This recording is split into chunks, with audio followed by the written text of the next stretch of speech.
தாஜ்மஹாலின் ரகசிய அறைகள் திறக்கப்பட்ட போது என்ன நடந்தது? நீண்ட காலமாக ஒரு வாதம் நடைபெற்று வருகிறது. தாஜ்மஹால் உண்மையில் ஒரு மசூதியா அல்லது அது ஒரு சிவன் கோயிலா? சிலர் இதை வெறும் கற்பனையாக கருதினார்கள். ஆனால் தற்போது மூடிய அறைகள் திறக்கப்பட்ட போது கிடைத்த ஆதாரங்கள் அனைவரையும் அதிர்ச்சியில் ஆழ்த்தியுள்ளது. தாஜ்மஹால் தேஜோ மகாலயா என அழைக்கப்பட்ட ஒரு சிவன் கோயிலாக இருந்ததாக பலரும் நம்புகின்றனர். ஆனால் ஷாஜகான் அதை மாற்றியதாக கூறப்படுகிறது. நீங்கள் அந்த தகவல்களை அறிந்து ஆச்சரியப்படுவீர்கள்.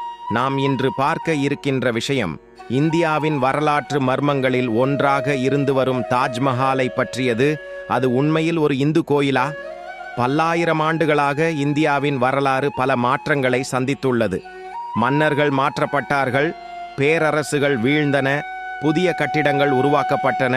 ஆனால் ஒரு கட்டிடத்தின் பின்னணி பற்றி தொடர்ந்து ஆய்வுகள் நடந்து கொண்டிருக்கின்றன. அதுதான் தாஜ்மஹால். புகழ்பெற்ற வரலாற்றாளர் புருஷோத்தம் ஓக் அவர்கள் தனது ஆராய்ச்சியில் கூறியதாவது, தாஜ்மஹால் என்பது இஸ்லாமிய கட்டிடக்கலை மட்டுமல்ல, அது ஒரு காலத்தில் இந்து கோயிலாக இருந்தது. இது ஒரு சிவன் கோவில் என்பதற்கான 700க்கும் மேற்பட்ட ஆதாரங்கள் உள்ளன. புருஷோத்தம் ஓக்கின் ஆய்வுகளின்படி தாஜ்மஹலுக்கு முன்னர் தேஜோ மகாலயா என்ற சிவன் கோவில் இருந்தன. தேஜஸ் என்றால் ஒளி, மகாலயா என்றால் ஒரு பெரிய ஆலயம். இது உண்மையில் நாகநாதேஸ்வரர் சிவன் கோயிலாக இருந்ததாகவும் இதில் பிரகாசமான சிவலிங்கம் பிரதிஷ்டை செய்யப்பட்டிருந்ததாகவும் கூறப்படுகிறது. புகழ்பெற்ற வரலாற்றாளர் புருஷோத்தம் ஓக் அவர்களின் ஆய்வின்படி தாஜ்மஹால் உண்மையில் தேஜோ மகாலயா என்ற ஒரு சிவன் கோயிலாக இருந்திருக்கலாம். இது சாதாரணமான கோயில் அல்ல. இதில் பிரம்மாண்டமான சிவலிங்கம் பிரதிஷ்டை செய்யப்பட்டிருந்ததாகவும் பல்வேறு தேவதைகள் வழிபட்டப்பட்டதாகவும் குறிப்பிடப்பட்டுள்ளது. முகலாய பேரரசர் ஷாஜகான் தனது மனைவி மும்தாஜ் நினைவாக ஒரு மக்பராவை கட்ட வேண்டும் என நினைத்து, ஆனால் ஒரு புதிய கட்டடத்தை உருவாக்குவதற்கு பதிலாக அக்ராவில் மிக பழமையான பிரம்மாண்டமான கோயிலாக இருந்த தேஜோ மகாலயாவை தேர்வு செய்தார். முதலில் மும்தாஜ் மஹால் மத்திய பிரதேசத்தின் புர்கான்பூரில் தற்காலிகமாக அடக்கம் செய்யப்பட்டார். 6 மாதங்கள் கழித்து ஆக்ரா நகருக்கு அவரது உடல் கொண்டு வரப்பட்டது. பின்னர் மகாராஜா ஜெய்சிங் இருந்த தேஜோ மகாலயா சிவன் கோயிலை தன்னுடைய கட்டுப்பாட்டில் கொண்டு வந்து அதை ஒரு இஸ்லாமிய மக்பராவாக மாற்றினார். இஸ்லாமியர்கள் உடலை அடக்கம் செய்யும் இடம் கபர்ஸ்தான் என அழைக்கப்படுகிறது. ஆனால் மக்பரா என்பது முக்கியமானவர்களின் சமாதிக்கு பயன்படுத்தப்படும் வார்த்தையாகும். இதன் அடிப்படையில் தேஜோ மகாலயா கோயிலில் மொத்தம் 22 அறைகள் இருந்தன. இதில் வெவ்வேறு தேவதைகள் வழிபட்டிருந்தனர். முதலில் பிரகாசமான சிவலிங்கம் பிரதிஷ்டை செய்யப்பட்டிருந்தது என்பதால் இதற்கு தேஜோ மகாலயா என்ற பெயர் வந்ததாக நம்பப்படுகிறது. இன்று அந்த அறைகள் நிரந்தரமாக மூடப்பட்டுள்ளன. தாஜ்மஹாலின் சில பகுதிகள் இந்து கோயில் கட்டிடக்கலையை ஒத்திருக்கின்றன. காலப்போக்கில் பல மன்னர்கள், மகாராஜாக்கள் இந்த கோயிலை மீண்டும் கைப்பற்ற முயன்றனர். ஆனால் ஒவ்வொரு முறையும் அவர்கள் தோல்வி அடைந்தனர். தேஜோ மகாலயா என்ற பிரம்மாண்டமான கோயிலை மகாராஜா ஜெய்சிங் தனது மூதாதையர்கள் கட்டிய ஒரு சிவன் கோயிலாக பாதுகாத்து வந்தார். ஆனால் முகலாயர் ஷாஜகான் தனது அதிகாரத்தால் ஜெய்சிங்கை கட்டாயமாக ஒப்புக்கொள்ள செய்தார். ஜெய்ப்பூரின் ரகசிய அருங்காட்சியகத்தில் 2 அரசாணைகள் இன்னும் பாதுகாக்கப்பட்டுள்ளன. அவை தேஜோ மகாலயா கோயிலை ஷாஜஹானுக்கு ஒப்படைத்ததை உறுதிப்படுத்தும் ஆவணங்கள். இது ஒரு காதல் கதை அல்ல, இது ஒரு அபகரிக்கப்பட்ட கோயிலின் உண்மை வரலாறு.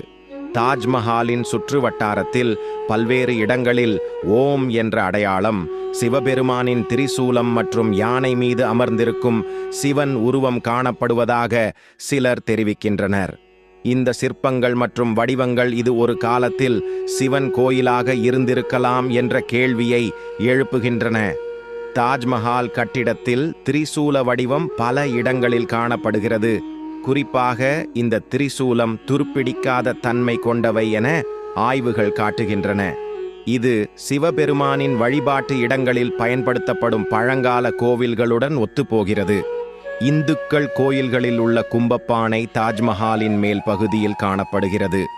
இந்த அமைப்பு இந்து கோயில்களின் கட்டிடக்கலைக்கே உரியது. மேலும் தாஜ்மஹாலின் 4 நுழைவு வாயில்களில் செந்தாமரை மற்றும் திரிசூல வடிவங்கள் ஓவியமாக வரையப்பட்டுள்ளது. இது இந்தியாவின் பழமையான கோயில்களின் சிற்பக்கலையை நினைவூட்டுகிறது. சிவனுக்கு மிகுந்த முக்கியத்துவம் வாய்ந்த ஊமத்தம்பு தாஜ்மஹாலில் சில இடங்களில் ஓவியமாகவும் சிற்பமாகவும் காணப்படுகிறது. அப்படி இருக்க 1631 அவர் எங்கே அடக்கம் செய்யப்பட்டார்? இந்த கேள்வி ஒரு புதிய தேடலை ஆரம்பிக்கிறது.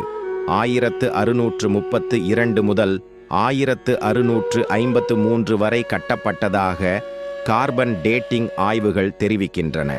தாஜ்மஹாலின் யமுனை பக்கத்தில் கண்டுபிடிக்கப்பட்ட மரப்பலகைகள் கூட 300 ஆண்டுகள் பழமையானவை. நீங்கள் ஒரு நாளைக்கு தாஜ்மஹாலுக்குள் நுழைந்தால் அங்கே ஒரு விசித்திரமான உணர்வு ஏற்படும். இது ஒரு மக்பரா என்ற உணர்வை விட ஒரு பழைய கோவிலின் அமைப்பை காணலாம். டெல்லியில் வசிக்கும் ஒரு பண்டிதர் தாஜ்மஹாலை முழுமையாக ஆய்வு செய்தார். அவரது ஆராய்ச்சியில் இது ஒரு பழமையான சிவன் கோயில், தேஜோ மகாலயா எனும் பெயரில் இருந்திருக்கலாம் என்பதற்கான சான்றுகள் இருப்பதை உணர்ந்தார்.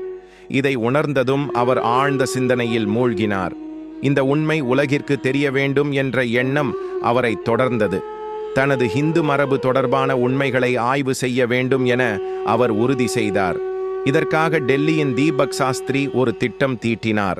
அவரது நோக்கம் ஒன்றே, தாஜ்மஹாலுக்குள் உள்ள ஹிந்து கலாச்சார அடையாளங்களை கண்டுபிடிக்க வேண்டும். ஆரம்பத்தில் தாஜ்மஹாலில் இஸ்லாமிய கலையும் எழுத்துக்களும் மட்டுமே தென்பட்டன. ஆனால் அவர் கூர்ந்து கவனித்த போது சிற்பங்களின் மீதான சிறிய வடிவங்களில் ஹிந்து மதத்தின் சின்னங்கள் தெளிவாக காணப்பட்டன. மேலும் உள்ளே சென்று கல்லறை பகுதியில் தொங்குவதை கவனித்தார். தாஜ்மஹாலில் 22 அறைகள் இன்னும் திறக்கப்படாதது ஏன்? அந்த அறைகளுக்குள் என்ன இருக்கிறது? அரசாங்கம் கூட ஏன் அவற்றை திறக்க விரும்பவில்லை? இந்த கேள்விகள் அவரை ஓய்வில்லாமல் தொடர்ந்தன. கடினமான முயற்சிக்கு பிறகு அவர் அந்த மூடப்பட்ட அறைகளின் வாசல் வரை சென்றார். அங்கு பல ஆண்டுகளாக திறக்கப்படாத கதவுகள் இருந்தன. அவற்றுள் நுழைய முடியுமா என எண்ணிய போது அவர் எதிர்பாராத ஒரு இரகசிய பாதையை கண்டார். இது ஒரு சுரங்கப் பாதையாக தோன்றியது. இருண்ட அந்த இடத்தில் அவர் தனது டார்ச்சின் ஒளியில் ஒரு பழமையான அறையை கண்டுபிடித்தார். முதலில் அது ஒரு சாதாரண சேமிப்பு அறையாகவே தோன்றியது. ஆனால் அவர் கூர்ந்து பார்த்தபோது அங்கு இன்னும் ஒரு கதவு இருப்பதை கவனித்தார். அந்த கதவை திறக்க முயன்ற போது பெரிய பூட்டுகள் தடுப்பாக இருந்தன.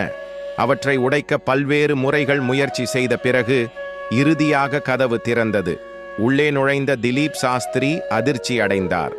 அங்கு இருந்தவை வெண்கலத்திலும் பித்தளையிலும் செய்யப்பட்ட பல்வேறு தெய்வ சிலைகள். பகவான் ஸ்ரீ கிருஷ்ணர், ராதா, ருக்மணி, பகவான் ஸ்ரீராமர் மற்றும் விநாயகர் சிலைகள், புனிதலிங்கம், அதனுடன் தொடர்புடைய வழிபாட்டுப் பொருட்கள் இருந்தது. இவற்றை பார்த்தவுடன் தீபக் சாஸ்திரி உறுதியாக உணர்ந்தார். இது நிச்சயமாக தேஜோ மகாலயா சிவன் கோயிலாகத்தான் இருக்க வேண்டும். இந்த உண்மையை உலகம் அறிய வேண்டும் என்று அவர் தீர்மானித்தார். இந்த 22 அறைகள் திறக்கப்பட்டால் உண்மையான வரலாறு வெளிச்சத்துக்கு வரும் என்று நினைத்துக்கொண்டே வெளியே வந்துவிட்டார். வெளியில் வந்த பின் அவர் சிவபெருமானை வணங்கி இறைவனை பிரார்த்தித்தார். கடவுளே, இது மீண்டும் தேஜோ மகாலயா என மாற்றப்பட வேண்டும் என்று மனதார வேண்டிக் கொண்டார். நண்பர்களே, இதற்காக நம்முடைய ஹிந்து தொண்டர்கள் பலமுறை நீதிமன்றத்தில் இது குறித்து மனுக்கள் தாக்கல் செய்துள்ளனர். இது உண்மையில் ஒரு பழைய இந்து கோயிலா அல்லது இதை சுற்றி உருவாக்கப்பட்ட ஒரு கதையா? கதையை படித்த கேட்ட அனைவருக்கும் நன்றி. கதை பிடித்திருந்தால் நமது சேனலை லைக் செய்து சப்ஸ்கிரைப் செய்து கொள்ளுங்கள். நன்றி, வணக்கம்.